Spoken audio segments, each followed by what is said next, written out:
And joining me now to discuss all of this and more, Kobi Michael of the INSS and Miskav Institute. Thank you both for joining us. So this deal of F-35s to Saudi Arabia, at face value, it seems like Israel's aerial dominance in the Middle East could be under threat. But that's something that normalization with Saudi Arabia could actually drastically change. I think that I intend to agree, but I have two general comments that I would like to make in this regard. First of all, there are no free meals, and we have to understand that if we want to have a normalization with Saudi Arabia, if we want to expand the Abraham Accords, if we want the American backing, but in the very same time, we are not willing to say something about the future path for the Palestinian state, or God forbidden to mention the idea of the return of the Palestinian state to control effectively the Gaza Strip one day in the future. So we have to pay another price. I mean, there are no free meals in this regard. I think that all the idea of F-35 would not have been put on the table, or at least Israel could have take it down from the table if Israel would have paid something else instead of that. But to say no to everything, it's something that just doesn't go. It cannot be. The second thing that I think that we have to understand in this regard is the American approach, or President Trump approach. And we see it in a very consistent manner when it comes to Qatar, when it comes to Turkey, when it comes to the Saudis. President Trump thinks, first of all, about the American interests. And in his perception, the American interests are, first of all, economic interests. And he believed that the American hegemony could be achieved by a sort of Pakamericana that will be established here in the region, that will provide American economic interest backed by American military might. And Israel is, one component in his perception. It is not necessarily the most important one. For sure, not all the time the most important one. And whenever he understands that Israel or the Israeli policy might endanger or sabotage his grand vision, or will become a barrier in front of the realization of his grand vision, I'm not sure that he will hesitate to forgive on the Israeli interest in that regard. So I think that we have to remember that, and we have to understand that all the relations with the American administration, the current American administration, are based on these principles. And obviously a lot of moving puzzle pieces in this puzzle here.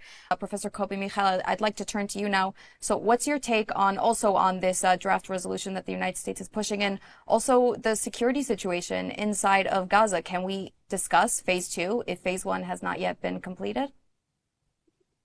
With your permission, I would like to begin with one sentence following the things that have been said by Ambassador Ayalon. Absolutely. The Palestinians have so many bridges to cross until they will reach to the basic standards of having an independent Palestinian state.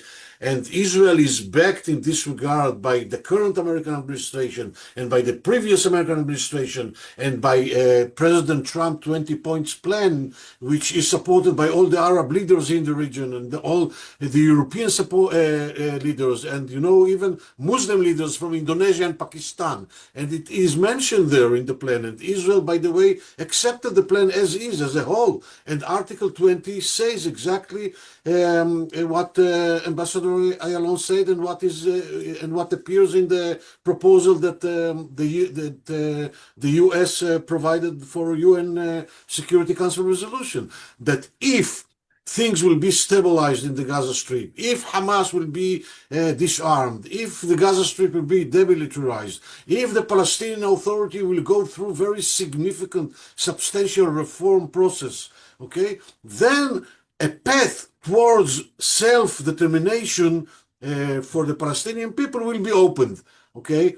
So Prime Minister Netanyahu already said yes. So why to say in such a public manner now in the cabinet meeting to say things like that? It's just to put a finger in the eyes of the Americans and the Saudis and all the others and to turn it over. I mean, I don't see any prospect that can come out of that.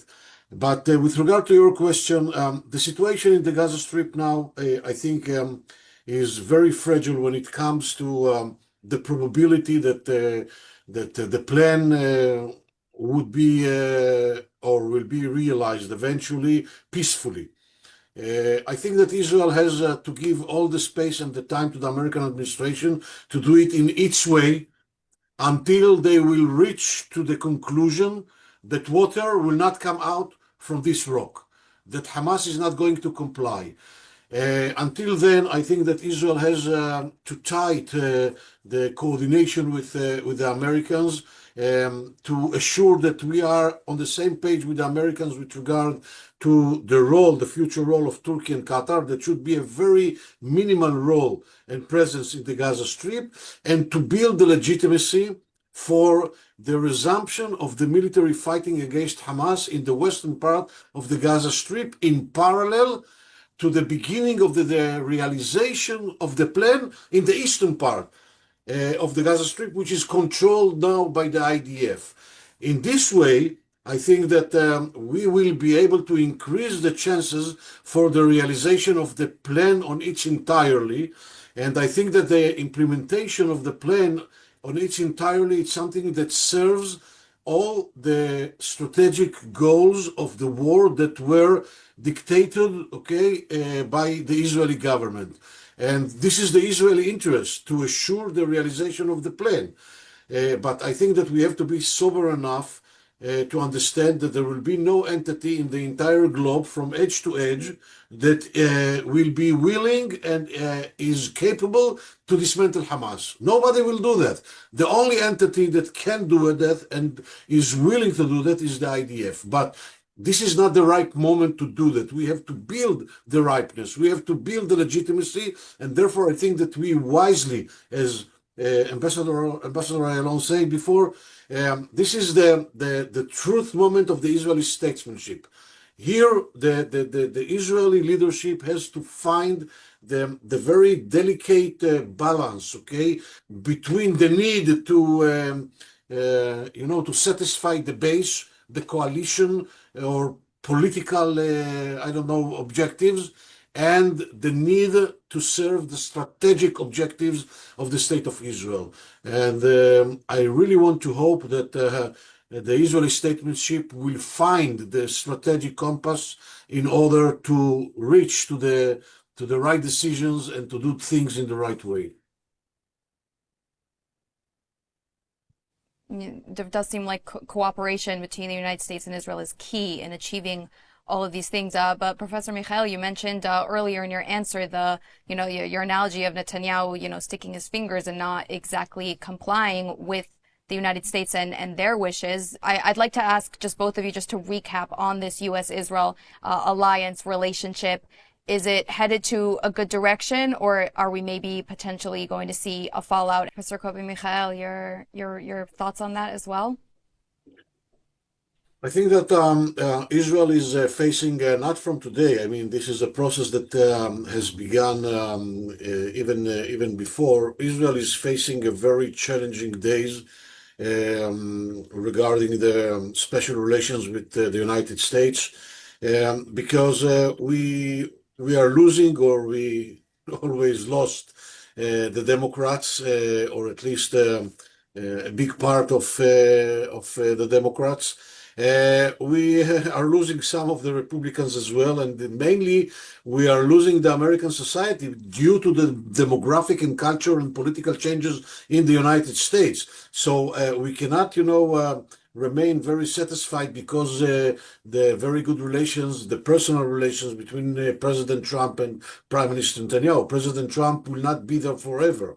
And we have to think about strategically, we have to think and about the long run, how to change things when it comes to the relations with the United States, because Israel cannot replace the United States. All the ideas or the thoughts that Israel can find another superpower that will replace America, okay, these are illusions that not necessarily corresponded with the reality. No Russia, neither China or I don't know who. So this is the situation, and therefore I think that we have to avoid from doing too much provocations, and we have to understand the sensitivities, and eventually we have to see in front of our eyes the strategic goals for the state of Israel for the long run, for the long term, and not to feel that we are, almost we have almost a sort of an obsession to satisfy here and now our political constituency. And I hope that we will be able to do this required balance, because otherwise we are going to find ourselves in a very embarrassing situations that not necessarily will serve our interests. And I think it's also important that we remember that, Israel's security is not just in Israel's best interest, it's also in the best interest of the United States and the American President, Donald Trump. I want to thank our panelists for joining us today for this discussion. Professor Kobi Michael, thank you both so much for joining us today. Thank you for having us.